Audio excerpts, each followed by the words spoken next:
On round 81 of any game of BTD6, a change to one of the most fundamental parts of the game occurs. Ceramics now have 6 times the health they previously did, but they now only spawn one child bloom. In this video, I'm going to tell you everything you need to know about this change, how various towers react to this change, and how to prepare for it in your games. Before round 80, ceramics, which have 10 health, or 20 for the fortified version, spawn 2 rainbows when popped, and rainbows spawn 2 zebras, which spawns a black and a white, which each spawn 2 pinks. What all this means is that one ceramic turns into 16 pinks, which can, depending on your towers and situation, be either a huge hindrance or help. When round 81 hits, this completely changes, as ceramics now have 60 health, but only spawn 1 rainbow, which spawns 1 zebra, and so on.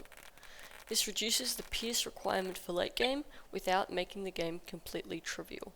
The vast majority of towers in this game have a relatively low pierce limit, which you can hit quite a lot before round 80. This can cause huge issues, as once you pop the balloons into pinks and yellow, which happen to be the fastest, you run out of pierce, leading to them racing to the exit. But once round 80 hits, you don't really need incredible pierce to take out super ceramics, just more damage. This alleviates the issues of pierce capping and allows many towers to shine after round 80. Before round 80, one-shotting can be advantageous as it removes this requirement for lots of pierce. However, if there isn't quite enough damage to one-shot, the tower, and most notably 2XX snipers, will create incredible amounts of colored balloons, making it really difficult for the rest of the defense. Multi-damage projectiles also have the ability to skip immune layers, such as a 200 mortar onto a rainbow. After round 80, one-shotting ceramics is incredibly difficult and quite pointless, but the issue of creating more work for yourself doesn't exist. Furthermore, as the health values have now changed, a tower could suddenly stop creating zebras for itself after around 80, as they now layer skip the immune layer on super ceramics, whereas they weren't doing that with normal ones. Bonus damage against ceramic balloons is generally not noticed before round 80, as they have such low HP it barely registers. But after round 80, the towers that do, and more importantly the ones that don't, are exposed. This is important to keep in mind, especially if that tower, which has very low ceramic damage, is going to be used as main DPS after round 80. Now, you might be wondering why Ninja Kiwi would implement a system like this, and the answer is pretty simple: lag.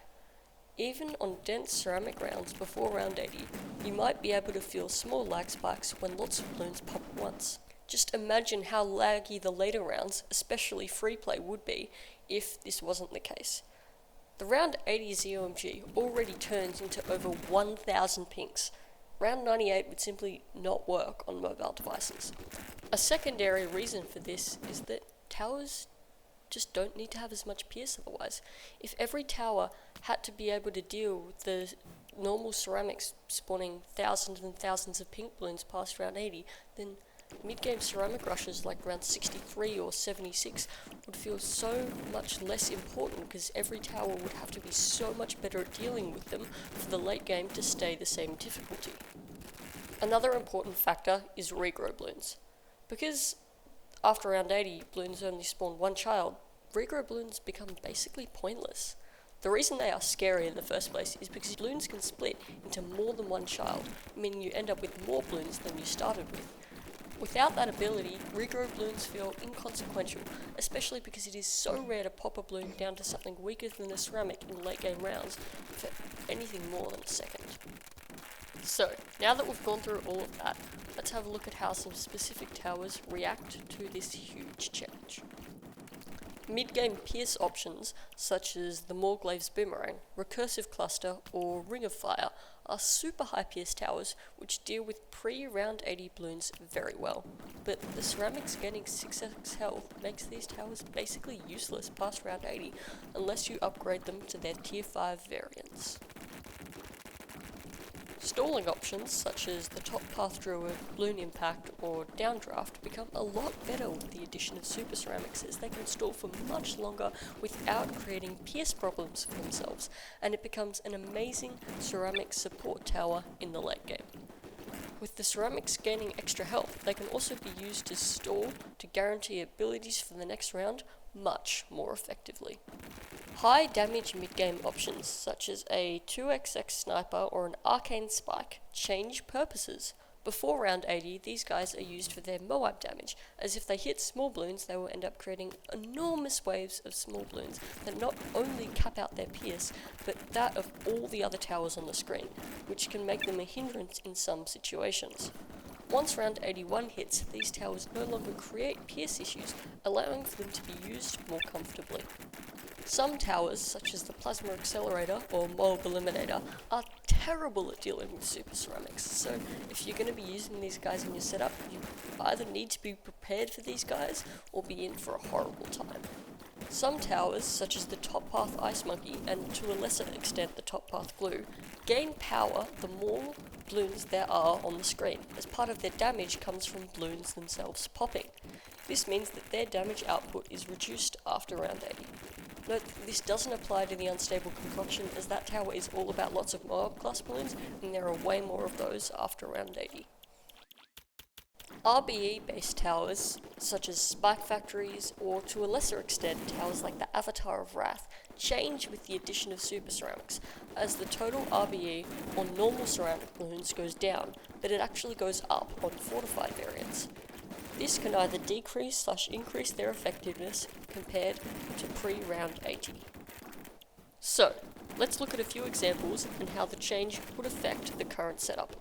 Feel free to pause the video to figure out the examples for yourself.